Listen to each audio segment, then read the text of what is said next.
Alhamdulillah, pertama selamanya kita rafa' rasa syukur kita pada Allah Subhanahu wa taala. Selawat dan salam atas junjungan Nabi Muhammad sallallahu alaihi wasallam, ahli keluarga baginda, para sahabat, tabi'in, tabi'in dan seluruh mereka yang mengikut jejak langkah perjuangan Nabi sallallahu alaihi wasallam. Yang dimuliakan saf kepimpinan, ahli jawatan kuasa, muslimin dan muslimat, ibu-ibu, ayah-ayah yang dirahmati Allah Subhanahu wa taala sekalian. Alhamdulillah, sama-sama kita rafakkan setinggi-tinggi kepujian, syukur pada Allah Subhanahu wa taala atas izinnya kita dapat dihimpunkan pada pagi ini, selesai menunaikan solat subuh secara berjemaah. Mudah-mudahan Allah Subhanahu wa taala berikan kepada kita semua kebaikan seperti mana yang disebut oleh baginda Nabi sallallahu alaihi wasallam, man shallal isya'a fi jama'atin fa ka'annama qama nisfal lail. Siapa yang solat isyak secara berjemaah, dia akan ditulis baginya pahala separuh malam qiyamul lail. Wa man shalla subha fi jama'atin fa ka'annama shalla laila kullahu. Dan siapa yang solat subuh pula secara berjemaah, ditulis baginya pahala qiyamul lail sepanjang malam. Jadi mudah-mudahan Allah Subhanahu wa taala berikan kepada kita fadilat dan juga kelebihan tersebut. Sekarang kita masih lagi berada pada bulan Rabiul Awal. Di hujung-hujung bulan Rabiul Awal. Bulan Rabiul Awal ni biasanya kita sinonim dengan kita memperingati kisah Rasulullah sallallahu alaihi wasallam. Dan di antara perkara yang biasa dibuat ialah program-program Maulidur Rasul. Kita insya-Allah buat minggu depan. Adalah nanti kita punya iklan dia. Jadi mudah-mudahan kita berada dalam bulan Rabiul Awal ini, sama-sama kita dapat mengingati kisah ataupun memperingati baginda Nabi sallallahu alaihi wasallam, sekaligus kita dapat menerapkan rasa cinta kita kepada baginda Nabi dan cinta kepada apa yang diperjuangkan oleh baginda Nabi sallallahu alaihi wasallam. Dalam Al-Quran ada sebuah surah, nama dia surah Muhammad. Surah Muhammad, nama lain bagi surah Muhammad adalah surah Al-Qital, surah peperangan. Sebab apa? Sebab kehidupan Nabi ini penuh dengan perjuangan. Sepanjang daripada kehidupan Nabi sallallahu alaihi wasallam, hidupnya penuh dengan perjuangan. Jadi kita kena ambil perkara yang paling penting dalam kehidupan Nabi adalah bagaimana kita memperjuangkan apa yang diperjuangkan oleh baginda Nabi, apa yang disayangi oleh baginda Nabi sallallahu alaihi wasallam. Jadi untuk menjadi umat Nabi Muhammad sallallahu alaihi wasallam yang sempurna adalah sama-sama kita mengambil perjuangan baginda Nabi sallallahu alaihi wasallam. Baik. Jadi insya-Allah pada pagi ini kita akan teruskan kuliah kita. Biasanya kita akan sambung berkaitan dengan tafsir. Iklan pun ada tunjuk tentang tafsir. Tapi kita dah habis perbincangan berkaitan dengan tafsir surah Al-Mulk. Lama kita bincang surah Al-Mulk ni, patut sekejap je. Tapi tersangkut dekat PKP. Kemudian bila dah tersangkut tu, kita cuti lama. Nak start balik tu kena ulang balik. Bahaya pula gitu kan. Serupa macam orang duk mengaji apa? Mengaji fiqh lah. Bab pertama taharah, berhenti cuti hari raya sebulan. Bila nak sambung bab seterusnya, bab solat ke, bab tayamum ke, tak sempat, kena ulang balik. Itu yang jeng tu. Jadi insya-Allah, alhamdulillah kita selesai membicarakan tentang surah Al-Mulk. Surah Al-Mulk, tema utamanya adalah bagaimana kita membesarkan Allah Subhanahu wa taala dalam diri kita. Dan dengan kita membesarkan Allah Subhanahu wa taala dalam diri kita, kita persembahkan dengan tuntutan ibadat kita kepada Allah Subhanahu wa taala. Itu di antara perkara yang kita buat dalam surah Al-Mulk. Maka insya-Allah kita cuba sambung intisari dalam surah Al-Mulk juga sebenarnya. Perkembangan dalam surah Al-Mulk, kita memberi fokus kepada satu perbincangan diskusi yang berkaitan dengan akidah. Sebab surah Al-Mulk sebelum ini kita fokus kepada temanya adalah membesarkan Allah ataupun membina keyakinan yang utuh kepada Allah Subhanahu Wa Taala. Itu tema umum dalam surah Al-Mulk. Maka kita sambung dalam bentuk yang lebih tersusun, iaitu perbincangan berkaitan dengan akidah. Dan akidah ni sebenarnya dia ada banyak buku ataupun banyak kitab yang kita boleh pakai. Yang biasa kita pakai dekat Malaysia ni adalah buku yang berkaitan dengan perbincangan sifat 20. Ada juga yang menggunakan perbincangan-perbincangan yang lain. Cuma hari ni kita bawa satu perbincangan yang sedikit pelik sikit. Buku ni kita ambil cebisan daripada sebuah kitab Imam Al-Ghazali rahimahullahu ta'ala. InsyaAllah kita taklah baca terus mukadimah Imam Al-Ghazali pada pagi ni.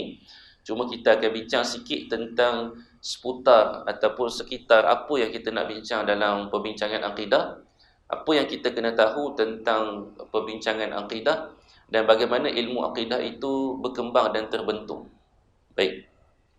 Buku yang kita ambil, yang kita pilih, satu buku yang nama dia adalah Al-Arba'in ataupun Kitabul Arba'in fi Usuliddin. Kitab Arba'in fi Usuliddin. Biasa kita jumpa Arba'in ni, kita biasa jumpa kitab Arba'in ni matan Arba'in, betul tak? Sebab kita biasa baca hadis 40. Sebenarnya 40 perbincangan ni digunakan banyak tempat. Ada yang bincang tentang 40 nasihat tentang siasah kan, Ustaz Najah bincang kat sini kan. 40 juga. Kenapa disusun 40? Sebab dia menjadi satu bentuk tradisi para ulama menyusun perkara-perkara tu kepada 40 bahagian. Dimulakan dengan hadis 40. Jadi adalah ulama-ulama lain dibawa benda-benda lain disusun jadi 40. Sebab apa? Sebab nak meniru bagaimana penyusunan para ulama yang lepas. Ada hadis yang menceritakan, ini fokus kepada hadis lah, siapa yang menghafaz, man hafiza, sesiapa yang menjaga 40 hadis Nabi SAW, maka ia akan dibangkitkan dengan bersama dengan para ulama dan juga para fuqaha. Itu di antara hadis Nabi SAW.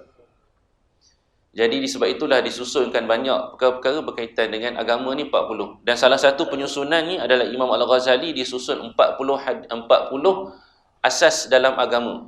Namanya Arba'in fi Usuliddin. 40 asas dalam agama. 40 asas dalam agama ni pula dibahagikan kepada 4 bahagian. 10 pertama, 10 kedua, 10 ketiga, 10 yang keempat. Sebenarnya kitab 40 tentang agama ni, nak tersebut 40 hadis, 40 tentang agama ni merupakan sinopsis ringkas tentang Ihya Ulumuddin. Kita biasa dengar kitab Ihya Ulumuddin, tapi tak ramai yang boleh baca dan tak ramai yang sempat baca, dan tak ramai yang mampu baca kerana tahap dia agak tinggi. Ihya Ulumuddin antara kitab, kita boleh kata kitab yang memberi lonjakanlah kepada ilmu tasawuf di seluruh dunia, kitab Ihya Ulumuddin. Maka dalam kitab Ihya Ulumuddin ni sebenarnya dia ada banyak pecahan dia. Dia ada Kitabul Ilm, dan kemudian dia ada Al-Qawaidul Aqaid dalam kitab-kitab Ihya Ulumuddin. Maka Imam Ghazali nak bagi mudah kepada kita semua, dia ambil perkara-perkara asas yang dibincangkan dalam Ihya Ulumuddin itu, maka disusun sebuah kitab lagi, iaitu yang diberi nama Arba'in fi Usuliddin. Inilah. Dan kitab ataupun Arba'in fi Usuliddin ni juga yang diambil daripada Ihya Ulumuddin itu juga sebenarnya dia merupakan kepada pecahan tujuan Al-Quran diturunkan. Sebenarnya dalam Ihya Ulumuddin itu yang kita sebut-sebut tentang tulisan Imam Al-Ghazali yang sangat agung itu, Ihya Ulumuddin itu menceritakan tentang bagaimana dia nak menghidupkan agama dalam kehidupan manusia. Jadi nak menghidupkan agama dalam kehidupan manusia ini, dia mesti bertitik tolak bersumberkan kepada Al-Quran. Maknanya poin-poin penting itu adalah berasaskan daripada Al-Quran, dikembangkan oleh Imam Al-Ghazali. Itu kaedah yang digunakan. Kemudian dikecilkan pula dengan Arba'in fi Usuliddin. Sebenarnya dia ada banyak kitab lagi yang meringkaskan Ihya Ulumuddin. Sebagai contoh, ada Mukhtasar fi Ihya Ulumuddin, ringkasan kepada Ihya. Kemudian ada juga yang kita biasa, yang kita pernah baca, Bidayatul Hidayah. Ia juga cabutan daripada Ihya Ulumuddin, cabutan dia. Tapi bagi Arba'in fi Usuluddin ni, dia merupakan ringkasan yang umum, tetapi memberi makna yang menyeluruh. Dia menyatakan ringkasan yang umum tetapi memberi makna yang menyeluruh kepada tujuan Al-Quran diturunkan. Baik. Sebab apa Imam Ghazali tulis buku ni lagi? Satu perkara lagi, sebab sebenarnya ia menguraikan tentang satu lagi kitab dia. Mana bincang tentang kitab dia payah pula kan? Kita bagi mudah faham sikitlah. Imam Ghazali dulu dia ada tulis satu kitab, nama dia Jawahirul Quraniyah. Jawahirul Quraniyah ini adalah mutiara-mutiara Al-Quran. Dalam mutiara-mutiara Al-Quran tersebut ada satu bab, poin Imam Al-Ghazali menceritakan tentang apa tujuan Al-Quran diturunkan. Biasanya kita masuk perbincangan tafsir, kita terus belajar tafsir tentang sesuatu surah. Macam kita dulu belajar tentang surah Al-Mulk, kita terus masuk Al-Mulk ini mulakan dengan surah, nama dia apa, kemudian ayat dia apa, cerita apa. Kita tak tahu apa tujuan Allah Ta'ala turun surah Al-Mulk. Apa mesej utama Allah Ta'ala ceritakan dalam surah Al-Mulk. Jadi Imam Al-Ghazali nak bagi tahu kepada kita semua apa tujuan Al-Quran turun pada kita. Kalau kita tanya pada kita, kita akan jawab mudahnya, Al-Quran turun kepada kita sebagai hidayah dan panduan. Betul? Itu jawapan yang ada dalam kepala kita kan?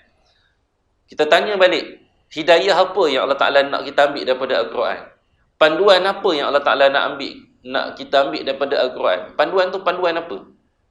Jadi Imam Al-Ghazali turunkan kepada kita, ini yang kita kena dapat. Kalau kita tak dapat, baca lagi Al-Quran. Kalau kita tak dapat, belajar lagi Al-Quran sampai kita dapat apa tujuan Al-Quran diturunkan pada kita. Kalau kita baca Al-Quran semata-mata nak cari kisah tentang kehebatan 7 pemuda yang ditidurkan selama 300 tahun, kemudian kita kagum, kita takjub dengan perkara-perkara ajaib, maka tak selesai masalah dia. Sebab bukan tujuan Al-Quran nak cerita pada kita. Memanglah Al-Quran bercerita, tapi berceritanya Al-Quran ada tujuan dia. Kalau sebut tentang cerita, kenapa Al-Quran tak susun chapter dia mula dengan chapter yang pertama Nabi Adam, kemudian chapter yang kedua Nabi Idris, kemudian chapter kedua Nabi Nuh? Kalau Al-Quran turun sebagai buku cerita, Al-Quran bukan turun sebagai buku cerita, ada tujuan dia. Kalau Al-Quran nak bercerita, kenapa cerita tentang Nabi Adam dengan Iblis diulang bukan sekali, bukan 2 kali, lebih daripada 3 kali. Beberapa tempat dalam Al-Quran cerita benda sama, Adam dengan Iblis. Adam terpedaya dengan Iblis, menyebabkan Adam leka dan lupa dengan apa tugas dia. Kemudian cerita pula Al-Baqarah cerita, surah surah Ibrahim ke surah Al-A'raf cerita, surah Kahfi cerita. Ada beberapa tempat lagi cerita tentang kisah Nabi Adam. Kalau kisah berbeza tak apa, kisah yang sama diulang sekali lagi. Kenapa? Maka tujuan Al-Quran bukan nak bagi cerita je. Al-Quran ada tujuan dia. Maka Imam Al-Ghazali bawa kepada kita tujuan Al-Quran diturunkan ada 3 fungsi utama. Dan ada 3 fungsi pelengkap. Saya tak nak cerita 3 fungsi pelengkap tu, nak cerita 3 fungsi pertama. Pelengkap kita sebut sikit-sikit je lah. Sebab yang 3 fungsi utama itulah yang terkandung di dalam 30 juzuk Al-Quran yang kita dapat. Yang pertama, Al-Quran turun kepada kita nak memperkenalkan kepada kita siapa Tuhan kita. Itu tujuan dia. Kita kenal. Sebab itu dalam Al-Quran bila cerita tentang apa-apa hukum, ditutup dengan apa? Wa huwas sami'ul alim. Cerita tentang Allah Maha mendengar lagi Maha mengetahui. Cerita tentang hukum-hukum lain, wa huwal ghafurur rahim. Cerita tentang Allah Maha pengampun, Maha penyayang. Sebab nak bagi tahu kepada kita sifat-sifat Allah Subhanahu wa taala. Tak cukup dengan bagi tahu Allah adalah Tuhan kamu, tak cukup. Kena bagi tahu pula sifat Allah bagaimana. Ghafur, basit, qabid, yang Maha melapangkan, yang Maha menyempitkan. Semua kena cerita dalam Al-Quran. Maka kalau kita gagal mengenal Allah Subhanahu wa taala, maksudnya mesej ataupun tujuan Al-Quran diturunkan belum sempurna lagi. Maka yang pertama sekali adalah untuk mengenalkan kepada kita siapa Tuhan kita. Sebab sebelum Al-Quran diturunkan, ada percubaan oleh ahli-ahli pemikir yang konon-konon dia hebat, cuba mencari siapakah Tuhan. Dia nak cari siapakah Tuhan dengan guna akal. Duk fikir, Tuhan ni ke mana ya? Tuhan ni mungkin serupa macam kita kot. Dia fikir. Itu yang lahirnya macam-macam bentuk pemikiran. Zaman Sokrates ada, sebelum zaman Sokrates pun ada dah orang berfikir tentang apakah Tuhan. Asal ahli falsafah ni mereka fikir tentang falsafah morality. Falsafah berkaitan dengan akhlak lah, morality, bagaimana kita ni kena bermoral dengan manusia yang lain. Sampai satu tahap mereka dah habis bincang tentang morality, akhlak, mereka bincang tentang bagaimana asal usul kejadian dunia ni. Bincang hak tu pula kan. Kemudian sampai satu tahap, siapa cipta dunia ni? Dia sampai ke situ. Akhir sekali ahli falsafah buat kesimpulan, dunia ataupun alam ini diciptakan oleh yang esa. Jumpa yang esa tu, tapi tak lengkap. Sebab apa? Sebab mereka berfikir tentang Allah, maka mereka dapat yang esa tapi dalam bentuk yang salah, rosak ketuhanan. Sebab apa? Kenal Tuhan hanya dengan wahyu saja. Hanya wahyu boleh kenal Allah Subhanahu Wa Taala. Betul, ahli falsafah jumpa, dia buat kesimpulan. Kalau kita baca, ada ahli falsafah yang berkeyakinan bahawa Tuhan ini adalah tunggal, satu. Maknanya dalam satu aspek, dalam satu sisi, betul Tuhan adalah satu. Tapi adakah itu Allah? Tidak. Kerana Allah itu bukan semata-mata yang esa. Allah Ta'ala itu tidak menyerupai makhluk. Dia kena ada asas dia. Allah Ta'ala itu berdiri dengan sendirinya, qiyamuhu binafsihi. Allah Ta'ala itu mestilah bersifat qidam ataupun qadim. Allah Ta'ala itu mesti bersifat baqa. Kemudian Allah Ta'ala itu mesti ada sifatnya qudrah, iradat, ilmun. Itu perkara yang kena tahu. Dan kita tak boleh tahu tanpa wahyu. Maka tujuan utama Al-Quran diturunkan, kenalkan kepada kita semua siapa dia Allah Subhanahu Wa Ta'ala. Yang kedua, kita dah kenal Allah. Tujuan Al-Quran diturunkan yang kedua adalah untuk ajar kepada kita bagaimana kita nak mengabdikan diri sebagai seorang hamba kepada Tuhan. Sebab kalau kita kenal Allah, maka kita dah tahu dah Allah Subhanahu Wa Taala, tapi kita tak tahu macam mana cara kita nak jadi hamba kepada Allah Taala. Maka sebab itu kita buat benda pelik-pelik tu. Orang musyrikin dah kenal Allah. Abu Jahal kenal Allah. Tanya kat Abu Jahal, kalau tuan-tuan berkesempatan, tak jumpa lagi. Abu Jahal kat neraka kan. Kok lah kita termimpi kan jumpa Abu Jahal kan. Kita tanya dia, siapa cipta langit dan bumi ni? Allah lah. Tapi dia punya cara pengabdian dia kepada Allah tu berbeza. Dia kata, kita kena buat berhala, kita kena minta dekat berhala, nanti berhala dia akan beritahu dekat Allah. Tu yang jadi silap tu. Sebab apa? Cara pengabdian dia kepada Allah tu dia tak ambil. Dia cuma ambil Allah sebagai Tuhan.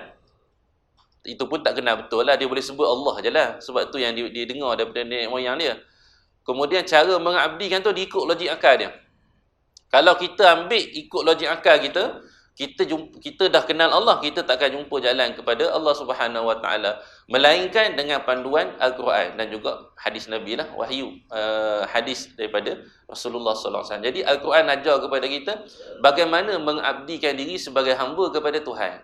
Tujuan Al-Quran diturunkan, kat situlah adanya berkaitan dengan ibadat, solatnya kena jaga, puasanya bagaimana, akhlaknya kena jaga. Itu pengabdian dia.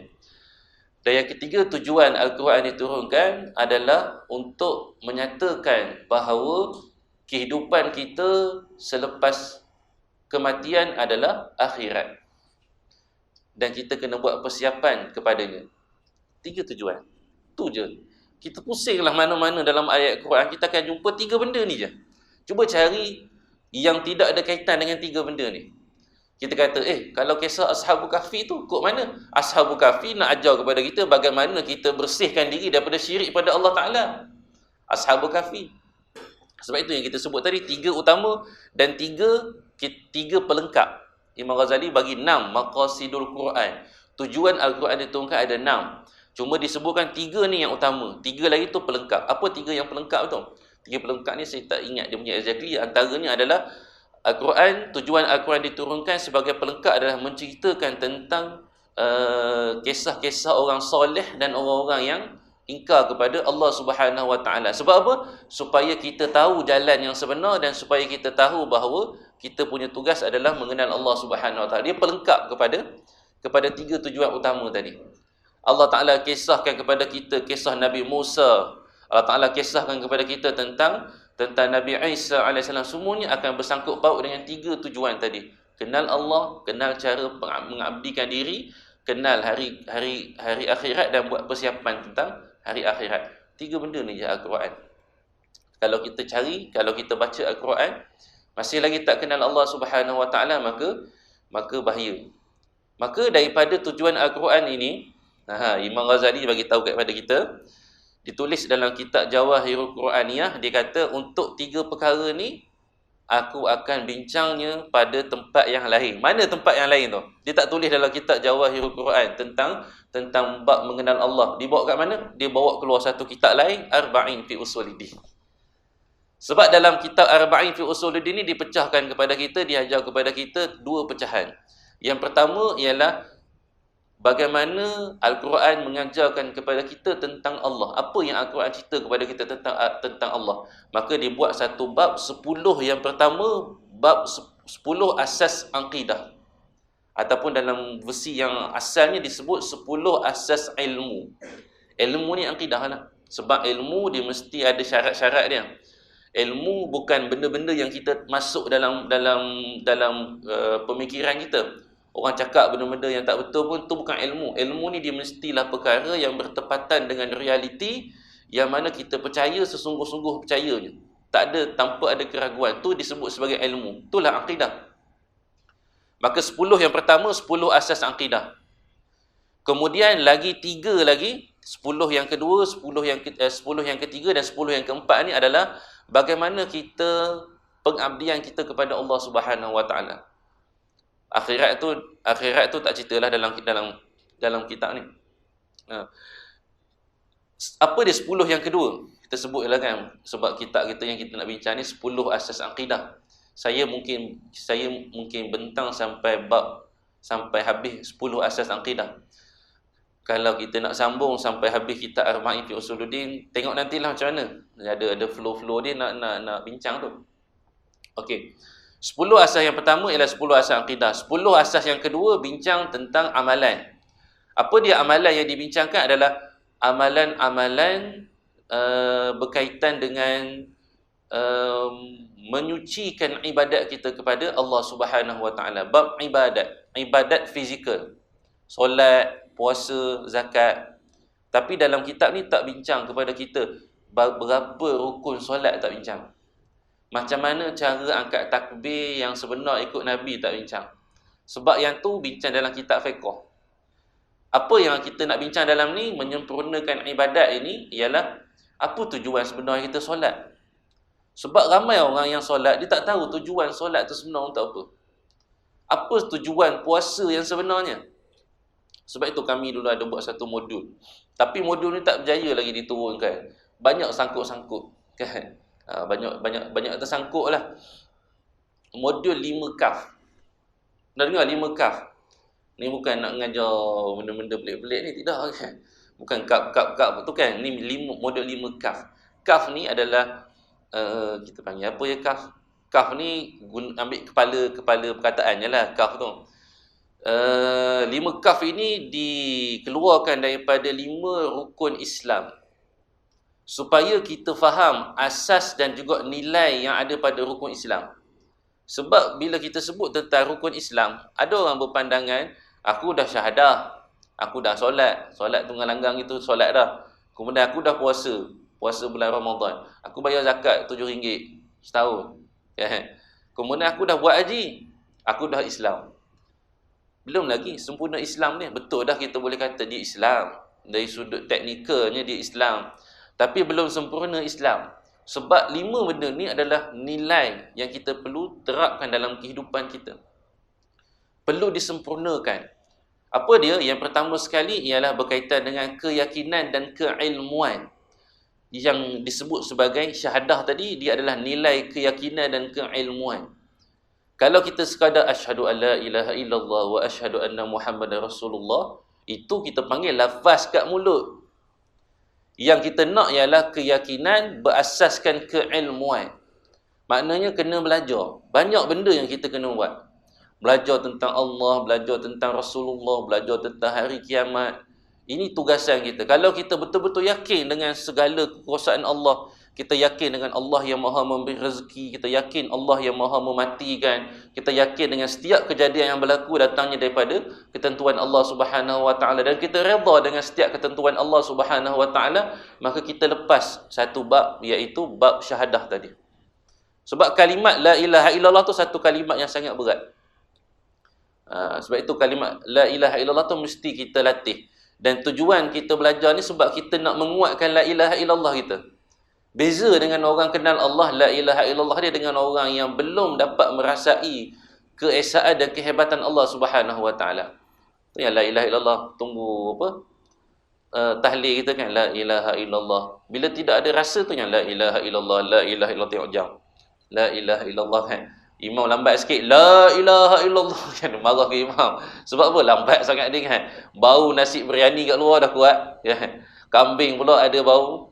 Buat tahlil akikah contoh kan. Orang jemput akikah. Kemudian ada sebelum akikah ada tahlil. Masalah dia hidangan duk tepi jemaah tengah tahlil. Jengkeng lah kita. Sebab apa? Bau dia punya masakan ada sebelah. Itu yang la ilaha illallah tak fokus lah. Contohlah kan. Supalah saya gitu kok kan. Cuma nak bagi tahu kalimat la ilaha illallah ada satu kalimat yang sangat penting dalam kehidupan kita. Sebab itu orang duk sebut tentang 5 perkara dalam asas rukun Islam tu. Dia buat tangga-tangga. Disebut haji ni benda yang kita boleh kata yang tangga paling bawah. Sebab apa? Sebab dia buat sekali seumur hidup. Itu pun kalau ada kemampuan. Kalau tak ada kemampuan tak wajib tangga haji. Tapi janganlah kita buat alasan saya tak mampu lagi. Dah pergi buat beli benda-benda pelik-pelik boleh pula. Kan? Tu banyak alasan ni. Yang kedua, tangga naik atas sikit, berat sikit. Dia sekali setahun wajib. Itu pun bagi yang cukup haul dia. Kalau yang zakat harta lah, zakat fitrah semua kena lah. RM7 je pun. Berat sikit. Naik atas berat lagi. Puasa 30 hari dalam setahun. Berat sikit. Naik atas lagi berat. Apa dia? Solat 5 waktu. Naik atas lagi kita kata hak ni paling ringan sekali. Sebab apa? Cukup sekali seumur hidup selesai masuk syurga. Man qala ilaha illallah dakhalal jannah. Siapa yang ucap la ilaha illallah masuk syurga. Tidak, hak ni paling berat sekali. Sebab apa? Sebab kalimat la ilaha illallah itu tidak terjaga dengan sekali setahun, sekali seumur hidup, 5 kali sehari, tidak. Dia terjaga setiap saat dalam kehidupan kita. Hati kita ni mesti sentiasa rasa aku ni hamba, aku ada Tuhan, nama dia Allah Ta'ala. Bila kita jalan-jalan, berlaku satu musibah, kita kata ni takdir daripada Allah Ta'ala, aku kena sabar, aku kena redha. Dapat satu rezeki, kita kena alhamdulillah, ini rezeki datang daripada Allah, kembalikan kepada Allah Subhanahu Wa Ta'ala. Berat nak jaga la ilaha illallah. Ada orang dapat nikmat lupa la ilaha illallah.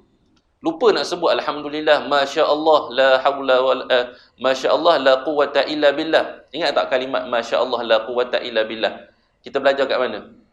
Dulu waktu tafsir surah Al-Kahfi ayat 39.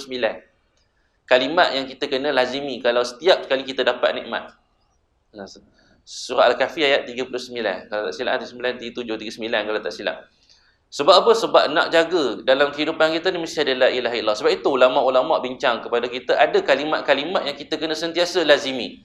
Sebab kalimat ni lah yang akan membawa kepada kita yang membenarkan kalimat la ilaha illallah kita. Antara dia apa? Antaranya bila kita nak buat satu perkara, mulakan dengan bismillah. Sebab apa? Sebab dengan kita buat bismillah, kita minta pertolongan daripada Allah. Sebab apa? Sebab kita buat ni tak akan ada hasil tanpa ada bantuan daripada Allah Ta'ala. Itu la ilaha illallah. Bila kita dikenakan musibah, kita sebut inna lillahi wa inna ilaihi raji'un. Kembalikan pada Allah. Sebab apa? Yang datangkan musibah itu Allah untuk uji kita. Bila dapat nikmat, sebut alhamdulillah. Bila kita rasa lemah, sebut la haula wala quwwata illa billah. Ada zikir-zikir yang kita kena lafazkan. Semua zikir itu adalah zikir yang membawa kepada la ilaha illallah. Jadi berat kalimat la ilaha illallah. Jadi sebab itu yang pertama la ilaha illallah. Yang pertama asas nilai kaf yang pertama adalah nilai kaf membina keyakinan dan juga keilmuan tentang syahadah yang kita duk lafaz, yang merupakan tiket untuk kita masuk syurga Allah Subhanahu Wa Taala. Kaf yang kedua apa dia? Kaf yang kedua adalah ketaatan dan kesetiaan. Tu nilai solat. Rukun yang kedua, solat bukan kita semata-mata solat, tetapi solat itu sebagai simbolik dan nilai kita adalah hamba yang taat dan setia pada Allah Subhanahu Wa Taala. Itu disebut ketaatan dan kesetiaan. Kalau kita semata-mata solat tapi kita tak jaga perintah yang lain, maka sia-sia solat kita. Solat lambang kesetiaan kita pada Allah.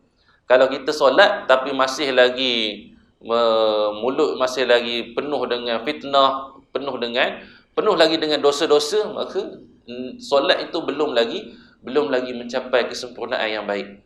Solat dalam keadaan masih lagi kita buat perkara yang lain, dengan ribanya contoh, benda-benda lain lah, maka itu belum lagi kita diiktiraf sebagai hamba yang betul-betul setia dan taat pada Allah. Tadi apa? Keyakinan dan keilmuan, kesetiaan dan ketaatan. Ini bukan rukun negara ni. Ini nak kita nilai rukun Islam yang kita kena faham. Puasa adalah nilai kesabaran dalam kehidupan kita. Sebab hidup kita adalah berhadapan dengan ujian. Kalau kita puasa semata-mata puasa, maksudnya kita jadi puasa yang disebut oleh Rasulullah, kam min sha'imin wa laysa lahu min siyamihi illa al-ju'. Berapa ramai yang puasa tapi yang didapat daripada puasa hanyalah lapar. Sebab apa? Sebab kita faham puasa adalah satu perkara yang kita tak boleh makan daripada subuh, dan kita boleh buka dengan juadah yang bermewah-mewah pada waktu buka puasa, sampai kan solat maghrib pun ujung-ujung je, tu pun sempat satu rakaat. Rakaat kedua masuk waktu Isyak. Kita faham puasa macam tu. Maka tu bukan nilai kesabaran. Puasa adalah membentuk kita nilai kesabaran. Kita boleh puasa, kita jadi manusia yang kita tahan mulut bercakap perkara yang kotor. Kita boleh tahan diri daripada buat perkara-perkara yang dilarang oleh Allah Subhanahu Wa Taala. Tu nilai puasa. Kalau kita gagal untuk menyempurnakan nilai puasa, maksud dia puasa kita takut jadi seperti yang disebut oleh Nabi, puasa dapat lapar, dapat dahaga, kemudian dekat akhirat tengok-tengok dalam rizak pahala kosong. Kita takutlah, khawatir. Yang keempat, zakat adalah nilai kebajikan kita. Bagaimana kita menggunakan harta kita untuk tujuan-tujuan kebajikan. Bukan semata-mata bayar RM7 aku dah Islam, tidak. Keseluruhan harta kita tu mesti guna untuk kebajikan.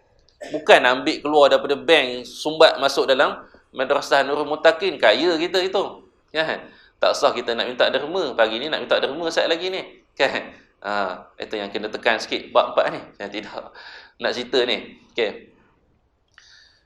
Apa maksud nilai kebajikan? Kebajikan ni kita kena tidak pentingkan diri. Kebajikan zakat ini adalah satu ibadat yang menghubungkan kita sesama manusia. Maka kita kena jadi manusia yang cakna dengan kebajikan orang sekeliling kita. Harta mesti digunakan, terutama sekali keluarga kita. Kadang-kadang kita sibuk bayar kat pusat tahfiz, pergi kat sini. Rupa-rupanya sepupu kat kampung pergi sekolah pakai kasut lain sebelah. 2 tahun pergi sekolah kasut lain sebelah, contoh. Itu bukan nilai kebajikan yang Allah Subhanahu Wa Taala nak terapkan pada kita. Kita kena jadi manusia yang cakna dengan kebajikan. Itu tujuan zakat. Dia tidak semata-mata dengan kehidupan kita. Sebab itu kalau kita baca hadis, sab'atun yuzilluhumullahu fi zillihi yawma la zilla illa zilluhu. Ada 7 golongan yang mendapat naungan Allah pada hari yang tidak ada payungan selain daripada payungan Allah Subhanahu Wa Taala. Dekat akhirat nanti, selepas Allah Ta'ala musnahkan bumi ni, Allah Ta'ala akan bina satu bumi yang baru, dan bumi tu tak sama dengan bumi kita pada hari ni. Bumi kita boleh berteduh dekat bawah bumbung, bawah pokok. Waktu tu tak ada pokok, tak ada awan. Cuma ada payungan khas Allah Ta'ala sediakan kepada 7 golongan. Kalau kita tengok 7 golongan tu apa dia? 7 golongan tu hampir majoritinya adalah berkaitan dengan hubungan kita menjaga sesama manusia. Imam yang adil, pemimpin yang adil. Ingat lepas ni nak pilih calon yang betul-betul. Ni kempen sikit. Tengah berbual parlimen kan, kena kempen sikit. Sebab Allah Ta'ala tak akan tanya, undilah nak undi siapa, tapi kena ingat satu benda, Allah Ta'ala tanya nanti, kamu undi dia sebab apa? Fikir tu je. Kan? Tak faham kau tak tahu.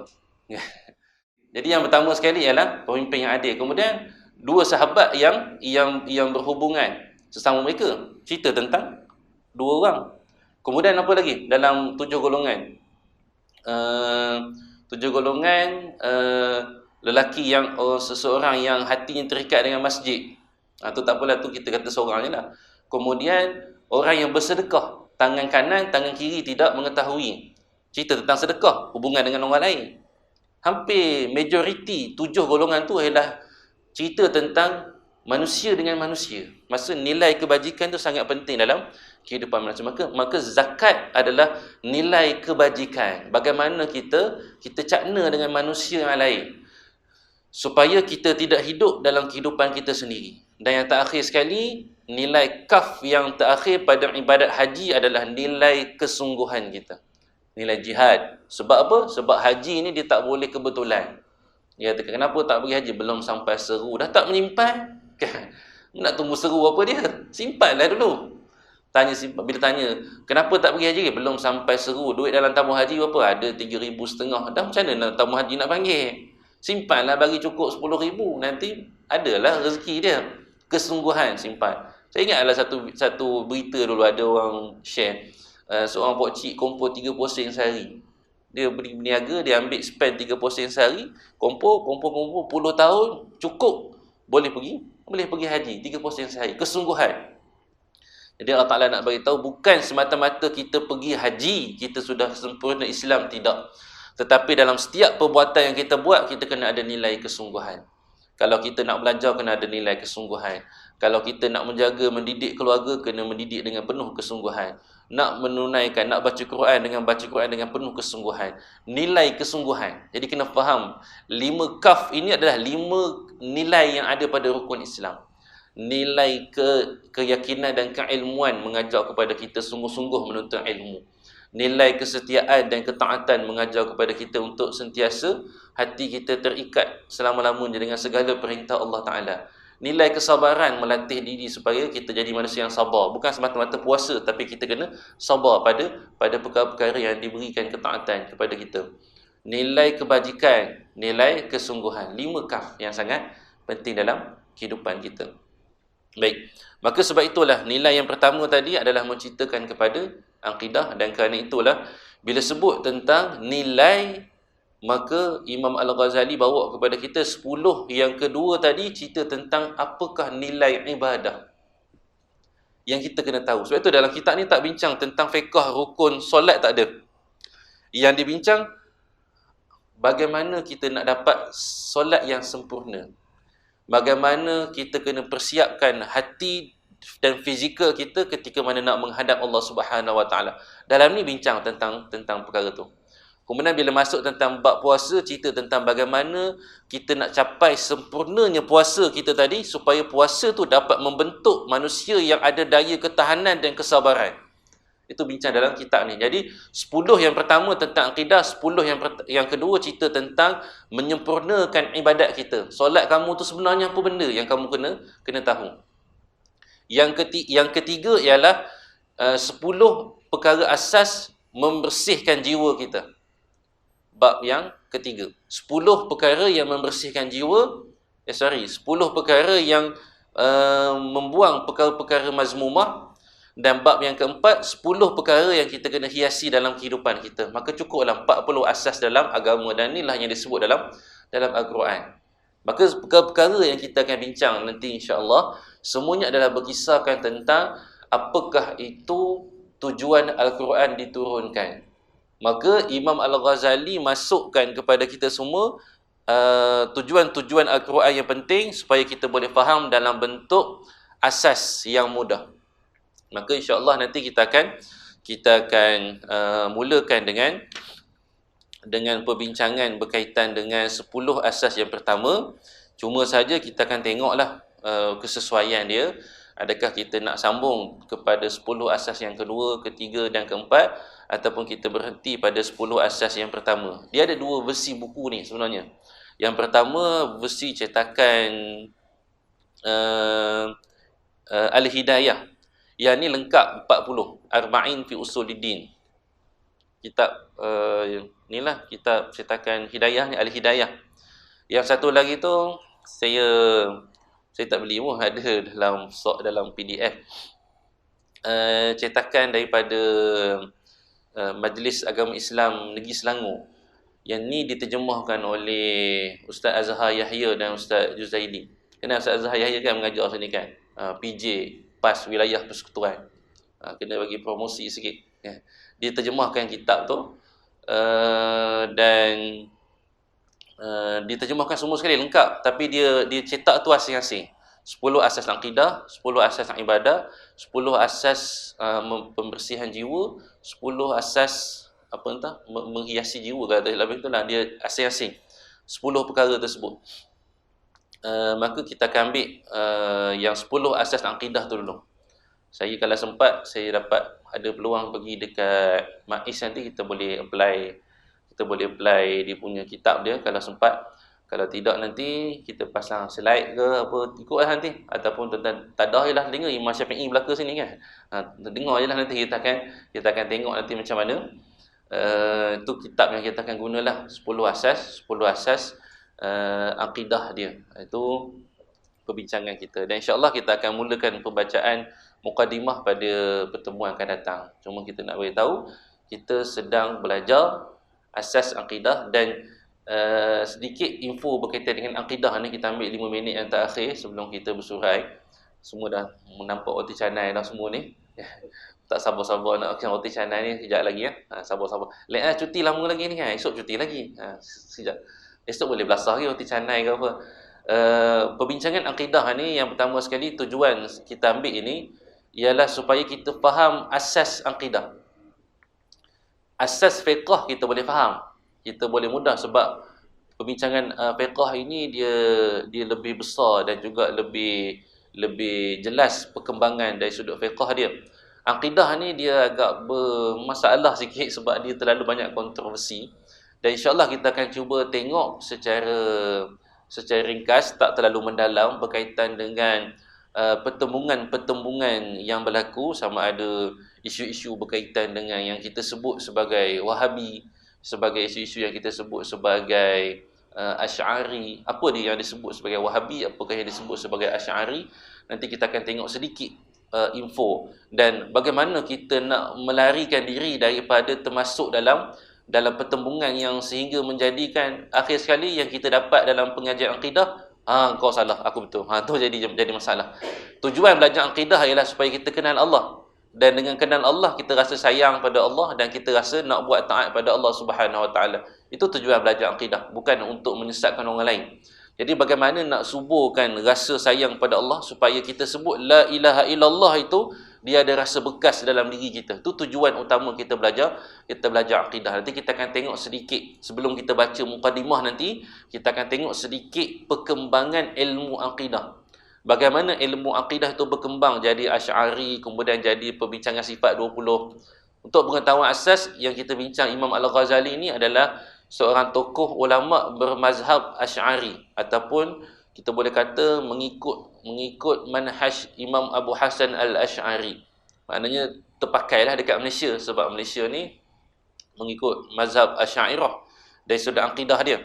Dan bagaimana berkembang jadi sifat 20. Kita belajar 10 asas akidah. Datang mana lagi 10 sifat 20. Tu kita tengok kejap nanti. Bukan kejap nanti, bulan depan lah kejap tu. Kita tengok pada bulan hadapan, insya-Allah, kalau ada masa dan ada keizinan oleh Allah Subhanahu Wa Taala. Baik, jadi cukup sekadar itu kita punya pertemuan pada pagi ini sebagai mukadimah, kita punya intro berkaitan dengan kitab kita yang baru yang kita akan bincangkan pada pertemuan akan datang. Jadi insya-Allah, auzubillahi minasyaitanirrajim. Bismillahirrahmanirrahim. Alhamdulillahirabbil alamin, wassalatu wassalamu ala Rasulillah wa ala alihi wa sahbihi ajma'in. Allahumma zidna ilma warzuqna fahma bi rahmatika ya arhamar rahimin.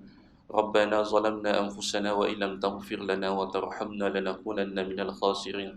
Allahumma inna nas'aluka ilman nafi'a wa rizqan tayyiba wa 'amalan mutaqabbala wa shifaa'an min kulli da'. Sallallahu ala sayyidina Muhammad wa ala alihi wa sahbihi wa sallam, walhamdulillahi rabbil alamin.